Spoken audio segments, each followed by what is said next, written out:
1970s, Ventura County, California, was rocked by a string of unsolved crimes that would leave a dark mark on its history. 3 women, Kimberly Fritz, Velvet Sanchez, and Lorraine Rodriguez, were found strangled. During this time, the California area was gripped by a wave of violent crimes, with authorities aware that other unsolved cases were unfolding nearby. The investigators delved into the circumstances surrounding the demise of these 3 women, and they could not ignore the unsettling possibility that a predatory figure who had managed to elude capture may have been preying on vulnerable victims throughout the area. As the years rolled on, the cases grew cold, but the evidence was meticulously preserved, waiting for breakthroughs in forensic technology to offer new hope. Years would turn into decades, until finally, a breakthrough came that would tie these women together in the most horrific of ways. During the 1970s, California was a state of contradictions. With its sun-drenched beaches and iconic scenery, it was a paradise where many families flocked to pursue the American dream. But beneath the surface, a darker reality began to take hold. Crime rates surged, and a growing unease began to permeate the state, especially in major urban areas like Los Angeles and San Francisco. What was once a safe haven for its residents became the focal point for a series of brutal and high-profile crimes that shook the nation. As this wave of violence spread, it seemed no community was safe. There was widespread fear and uncertainty as the headlines told of one horrifying crime after another. It was during this time that the first in a string of chilling cases would surface, starting with the case of Kimberly Fritz. Kimberly Fritz was just 18 years old when her life was tragically cut short. On May 29, 1977, her lifeless body was discovered in a motel room in Port Hueneme, California. The manner of her demise was chilling. She had been strangled with her own undergarments, a method that spoke to the brutality of her perpetrator. Kimberly, who had recently moved to California from Ann Arbor, Michigan, was one of 3 sisters. Her case, seemingly isolated at first, would soon become the start of a much darker pattern, linking her tragic fate to the growing terror spreading across California.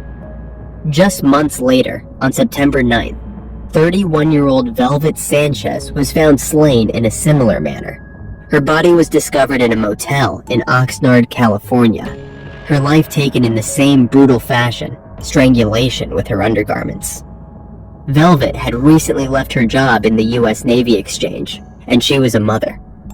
The horror continued later that year when, in late December, the body of 21-year-old Lorraine Rodriguez was found dumped along Laguna Road in the Oxnard Plain area. Lorraine, too, had been strangled. A mother of 2 young children, Lorraine was remembered by her family as a loving and devoted mother, whose world revolved around her son and daughter. The discovery of her body marked the third in a series of violent crimes that would leave authorities baffled for decades to come. When the bodies of Kimberly Fritz, Velvet Sanchez, and Lorraine Rodriguez were discovered, investigators were immediately struck by the similarities between the cases. Each woman had been strangled with her own undergarments, and their bodies were arranged in identical, degrading positions. These shared characteristics led Dr. Ronald Kornblum, the coroner medical examiner at the time, to publicly suggest in 1978 that a single individual was likely responsible for all 3 slayings. This theory was compelling, especially in an era when the concept of a serial offender was just beginning to enter the public's consciousness. The FBI's Behavioral Science Unit, the precursor to the modern understanding of criminal profiling, was still in its infancy. And the study of serial offenders was largely uncharted territory. Investigators relied heavily on patterns and gut instincts, rather than the psychological profiling techniques that would develop in the years to come. As the investigation progressed, detectives came across troubling inconsistencies that cast doubt on the theory of a single perpetrator. While the methods of strangulation and body positioning were consistent, subtle differences in the evidence surrounding Lorraine Rodriguez's slaying began to surface. These discrepancies were minor, but raised questions about whether all three slayings were truly connected, or if the similarities were simply coincidental. These doubts were only emphasized by the limitations of the time. The lack of a clear suspect or strong leads made it difficult for investigators to sustain public interest in the cases. What also added to the difficulties for detectives was the scarcity of witnesses and credible leads. The victims, all of whom were prostitutes, led transient lifestyles that made it difficult for investigators to piece together their final movements. Kimberly, Velvet, and Lorraine came from different backgrounds, but were drawn into a world where prostitute work was less a choice and more a means of survival. They were driven by economic hardship, lack of support, or challenging personal circumstances. The details of their lives are scarce, leaving only fragments of who they were beyond their professions. Despite their deep connections to their families, these aspects of their lives were overshadowed by their involvement in prostitute work, which shaped the limited narrative shared with the public. The stigma attached to their profession further complicated matters, as potential witnesses were often reluctant to come forward, fearing judgment or legal repercussions. Even with the clear connections between the slayings, the cases of Kimberly Fritz, Velvet Sanchez, and Lorraine Rodriguez received little attention from the media. The lack of media coverage not only hindered the investigation, but also reinforced the stigma surrounding their lives. 14 years later, on July 6, 1992, 29-year-old Nona Stamey Cobb was last seen at the Welcome Center on Interstate 85 in Cleveland County, North Carolina. Witnesses reported seeing her get into a truck driven by an unidentified man. The following day, her lifeless body was discovered on the northbound side of Interstate 77 in Surry County, more than 100 miles away. Nona had been strangled, a detail that immediately drew parallels to the California slayings. Like the victims in Ventura County, Nona was a prostitute, and her body had been left near a highway. This was a pattern that told investigators that a methodical and calculating offender was responsible. Given the similarities, investigators initially believed Nona's demise might be linked to Sean Patrick Goebel, who had been arrested in 1995 for a series of similar crimes. But when DNA evidence from her crime scene was tested, it revealed a different story entirely. Goebel was ruled out as a suspect, and Nona's case remained unsolved for nearly 3 decades. The breakthrough in the investigation began with advancements in DNA technology. This provided investigators with a new tool to re-examine old cases. In the case of Nona Stamey Cobb, whose case had remained unsolved, since 1992, investigators decided to take another look at the DNA evidence collected from the scene. Using advanced techniques, they were able to generate a complete DNA profile from the biological evidence found on her body. This profile was then entered into CODIS. To the investigators' surprise, the DNA from Nona's case matched a profile in CODIS, one belonging to Warren Luther Alexander. Warren Luther Alexander was born on January 12, 1951, and his early life appeared quite ordinary. Growing up in Oxnard, California, he attended local schools throughout the 1950s and 1960s. Like many young men of his generation, he enlisted in the military, serving in the U.S. Marine Corps during the tumultuous Vietnam War era, a period that left many veterans grappling with post-traumatic stress and challenges in readjusting to civilian life. After completing his military service, Alexander briefly worked as a taxi driver.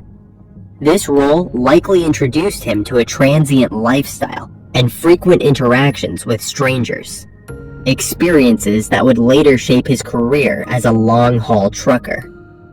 By the 1970s, he had returned to Oxnard and embarked on a trucking career. a profession that would dominate the next 3 decades of his life and provide the means and opportunity for a series of horrific crimes. His childhood in Oxnard, combined with his return during the 1970s, coincided with the timeline of the California slayings. This potentially gave him a local advantage in selecting victims and evading detection.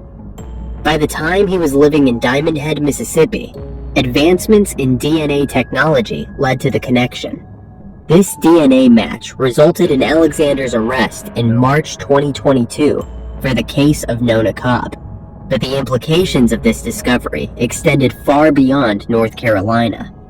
A year after Alexander's arrest, Ventura County's Cold Case Unit began re-examining the 1977 slayings of Kimberly Fritz, Velvet Sanchez, and Lorraine Rodriguez. This renewed focus involved uploading evidence from the crime scenes into a national DNA database used by slayings detectives across the country. The hope was that advancements in forensic technology might yield new insights or connections. As they meticulously reanalyzed the preserved evidence, investigators hoped to uncover links that had eluded them for decades. This effort led to a match with Warren Luther Alexander's profile, connecting his DNA from Nona Cobb's case to the crime scenes in California. Alexander's DNA became the crucial link that finally solved the cold cases from 1977, bringing renewed hope for justice for the victims and their families. Despite the seriousness of the charges, the Ventura County District Attorney's Office has opted not to pursue the end-of-life penalty for Alexander. District Attorney Eric Nasarenko explained that pursuing capital punishment would extend the timeline of the case significantly, and with aging witnesses, there is an urgent need to proceed. Instead, the prosecution is seeking a life sentence without the possibility of parole. Alexander's legal proceedings were put into motion, with his arraignment commencing in Ventura County Superior Court on August 21st, 2024, where he pleaded not guilty. He is currently being held in Ventura County Jail without bail. As the investigation progresses, authorities remain committed to uncovering the full extent of Alexander's alleged crimes. The collaborative efforts of the District Attorney's Office, the Ventura County Sheriff's Office, local police departments, and the FBI shines a spotlight on the dedication to achieving justice. The arrest of Alexander also unearthed a disturbing trend that the Federal Bureau of Investigation, FBI, has been monitoring since the early 2000s. As investigators continue to dig deeper into Alexander's past, they are uncovering a history that aligns with the profiles of other identified serial offender truckers. In 2004, the Oklahoma State Bureau of Investigation alerted the FBI's Violent Criminal Apprehension Program, VICAP, after discovering a concerning number of women whose lives were taken and then found along highways. This prompted VICAP analysts to examine similar cases across the nation. Their findings revealed hundreds of violent crimes spanning decades, many sharing common characteristics. The victims were predominantly women engaged in high-risk activities such as prostitute work, hitchhiking, or substance abuse. The bodies were often discovered along or near highways, particularly at truck stops or rest areas. The nature of these cases frequently crossed jurisdictional lines, complicating investigations and connections between them.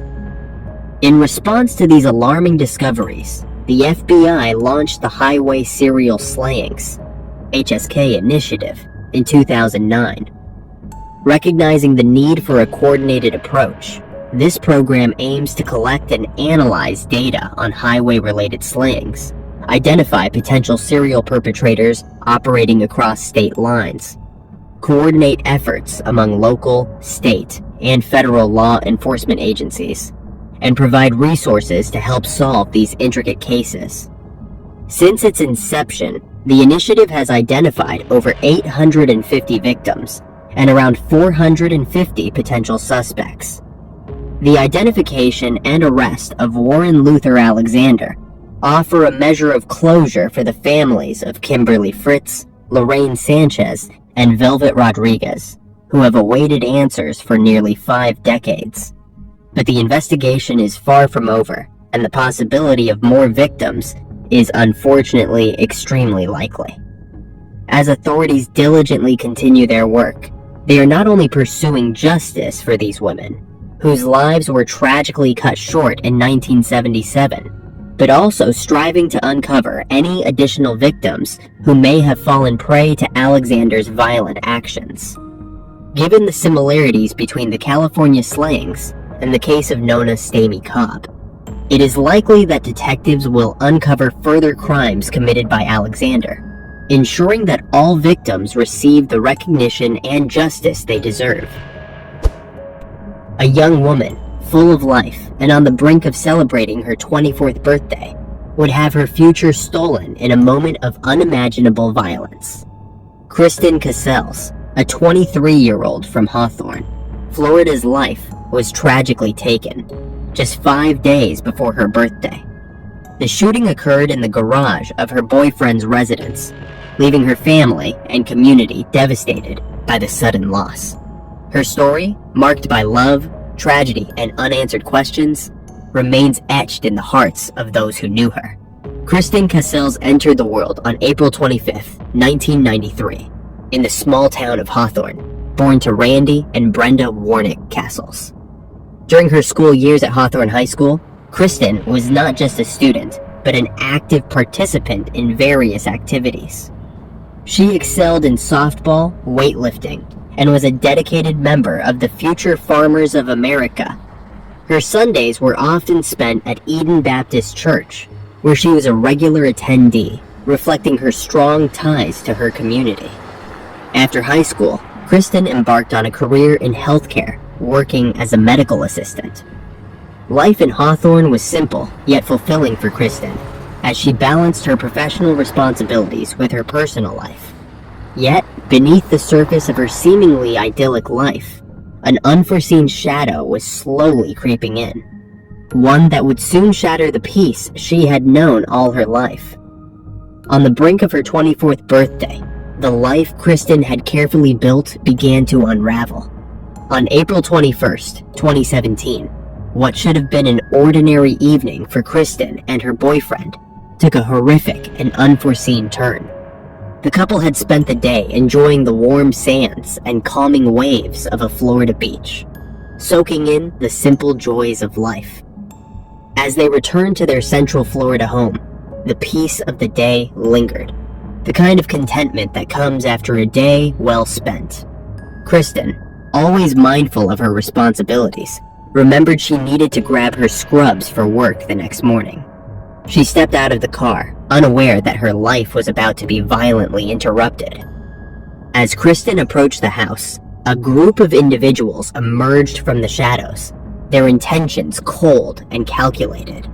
They were there to rob the home, and their presence turned the once tranquil atmosphere into one of immediate and paralyzing danger.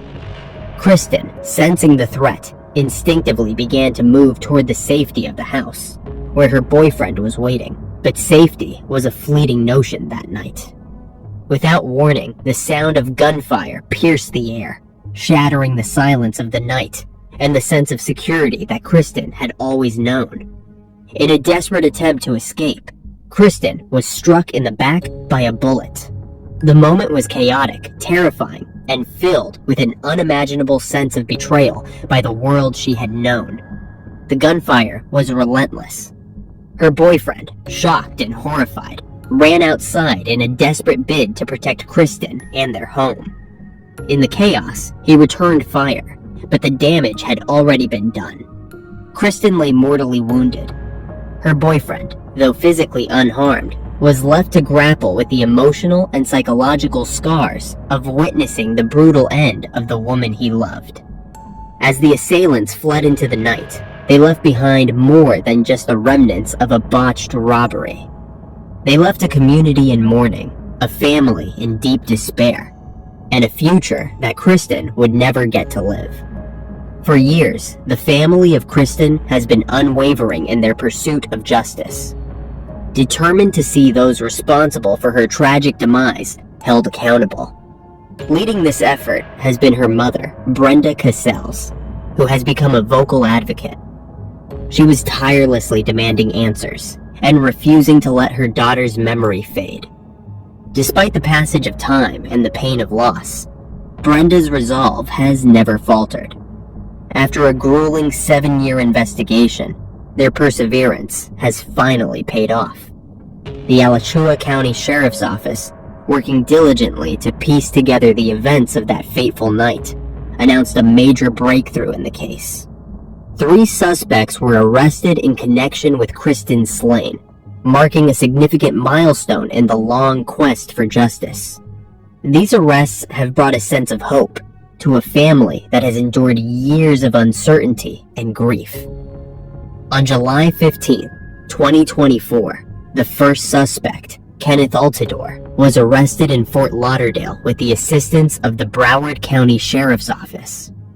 Just a day later, on July 16, Blake Jackson was apprehended in Hollandale Beach, also in Hollywood, Florida, again with support from the Broward County Sheriff's Office.